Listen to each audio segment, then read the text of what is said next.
In this video, let's examine and explore the relationship between India and Russia in the context of 22nd annual summit that was held recently. So there were no bilateral summits since 2021. The reasons were, one is the ongoing war and the second is COVID-19 pandemic. And this is the first bilateral summit that is happening with Russia, and Russia was chosen as the first country to have bilateral summit in our Prime Minister's third term. So first bilateral summit in our Prime Minister's third term. And the fact that our Prime Minister visited Russia on the same date on which NATO completed its 75 years, NATO, which is the anti-Russian alliance, completed 75 years, shows how significant is our relationship with Russia. Russia is not our new friend. Our relationship dates back to the Cold War time. And Russia has been a key supporter since then till now throughout our past. For instance, during the 1971 Pak War, Russia stood with India, whereas the China and United States of America stood with Pakistan.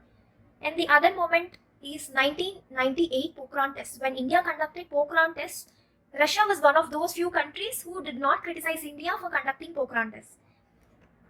And Russia kept supporting in India in the United Nations Security Council whenever there is India's bid for its permanent membership in United Nations Security Council. There are various other occasions as well where Russia remained as a key supporter for India's security interests. And that is why our Prime Minister referred Russia to India's all-time friend or all-weather friend. Now, what do you think is the crucial reason that helped build such a relation?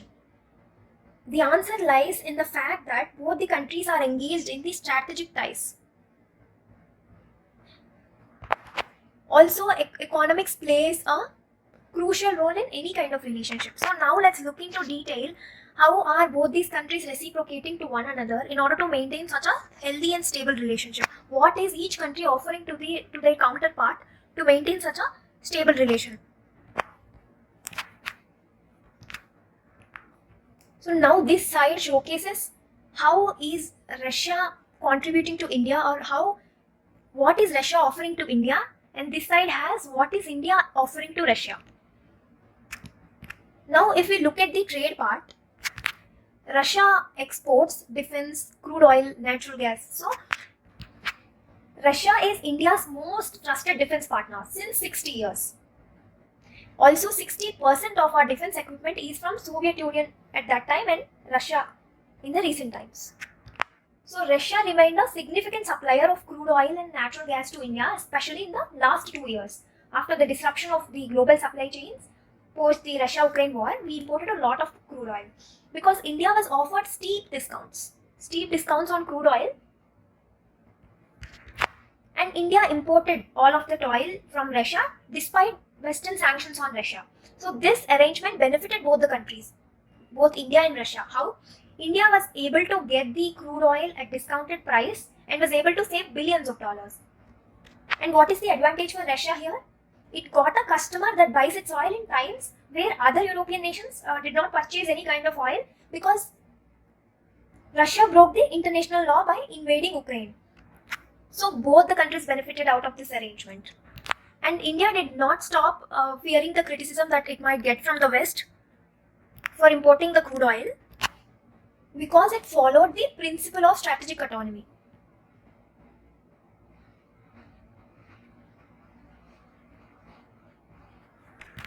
This was given by Nehru. And why did we follow this principle? Because we wanted to concentrate on our own interests. Because at the end, it is the India who has to suffer with high import bill and the oil insecurity. So this shows how India gave more weightage to economics than the politics.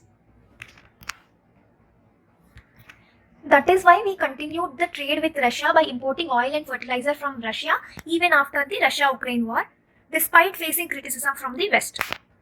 So now we saw what Russia is exporting to India. Now let's see what India exports to Russia. It exports pharmaceuticals, IT services, tea, coffee and others. We also saw a surge in the IT services that India is offering to Russia. And as a result, there are improved people-to-people ties. let's look at the trade balance.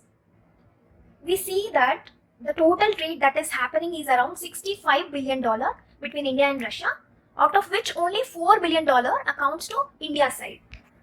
We see that there is a huge imbalance here. This is especially because of the crude oil import, because $55 billion out of this $65 billion is because of the crude oil import from Russia to India in the last 2 years. And there is a need for us to correct this imbalance. How can this be done? This can be done by increasing our exports to Russia. How can this be done? This can be done by increasing our access to Russian markets.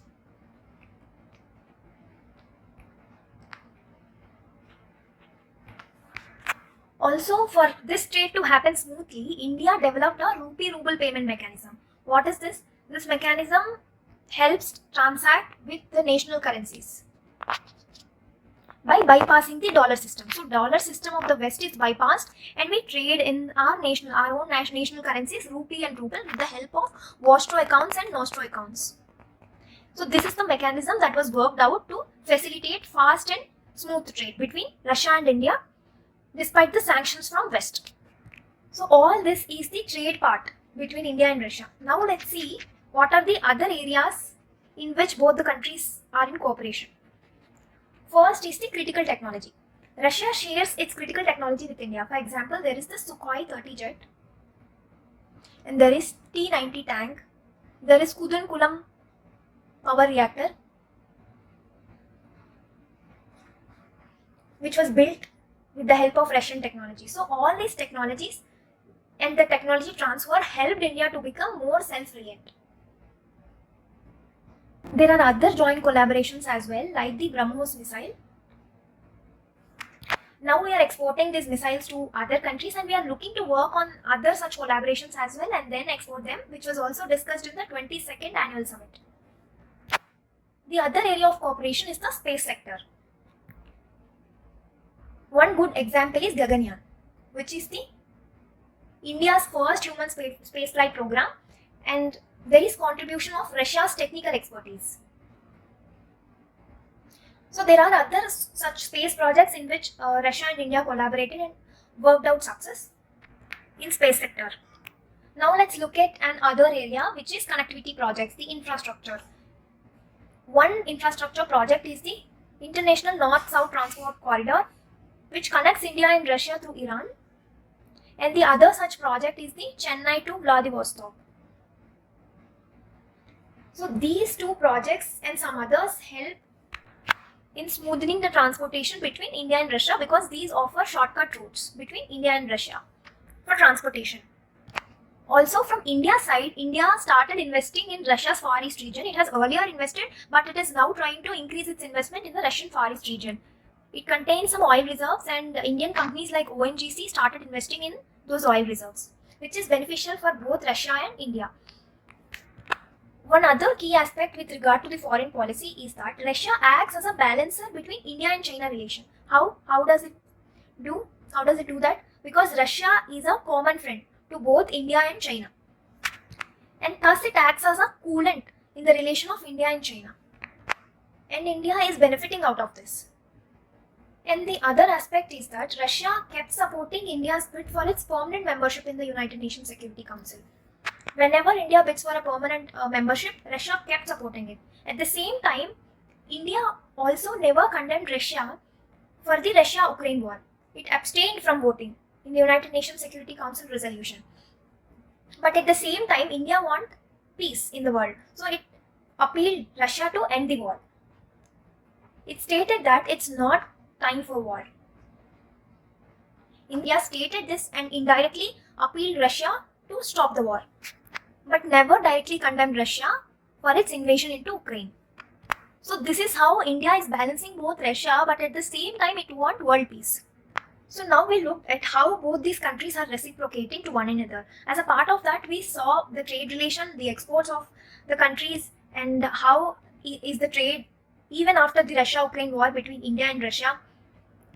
Then the critical technology, how is Russia sharing its critical technology to India, and the cooperation in the space sector, then the infrastructure and the connectivity projects, and the investments that India is doing in the Russia's Far East region, and how Russia is helping us by acting as a balancer in the India-China relationship, and how are both the countries, India and Russia, supporting each other in the United Nations Security Council, and the trade mechanisms worked out by both Russia and India by bypassing the dollar system, how these two countries are transacting in their own national currencies, rupee and ruble. Now let's look into the specifics of the summit. Our Prime Minister received Order of St. Andrew the Apostle. This is the highest civilian honor that the Prime Minister received from Russia. This was announced in 2019 and it was actually given in 2024, that is now. And there was a discussion on the connectivity projects which we discussed in the previous slide already regarding the international North-South transport corridor, then the Chennai to Vladivostok route, and then some joint collaborations like BrahMos and others.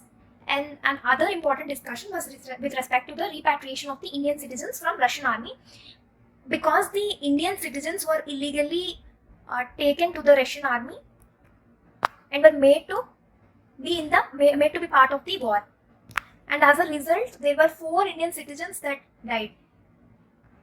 And the Russian president promised a compensation for families of these 4 citizens, and he also promised that he'll discharge all the Indian citizens that are currently engaged in the Russian army, and he'll send them back to the India. They also discussed on the terrorism and efforts to counter terrorism. They are also against the countries that sponsor terrorism. They also discussed on the polar research and the Northern Sea route in the Arctic area. There was also a discussion on the continuance of the transactions in the national currencies. By bypassing the dollar system, rupee and ruble payments will be continued. Also, our Prime Minister made a statement: a solution will not be found on battlefield. So he said that it is not time for wars, which is the statement that is in alignment with his previous statement, and called for a peaceful resolution of war, and appealed Russian president to stop the war. And there is also a discussion on the delay in the defense imports. We already know that S-400 missiles are imported from Russia, and there were delays in S-400 missiles that are yet to be imported. So a discussion was there with regard to this as well. So on a whole, we see that both the countries, India and Russia, are reciprocating very well, and both the countries are benefiting from one another. So from all this discussion, we can come to 3 statements. One is India showed a shift from non-alignment to multi-alignment, and it is following principle of strategic autonomy, the concept given by Nehru, by giving importance to its own interests. And the third is, though it seems that India is inclined towards Russia a bit, India is trying to balance and position itself neutrally on the global stage.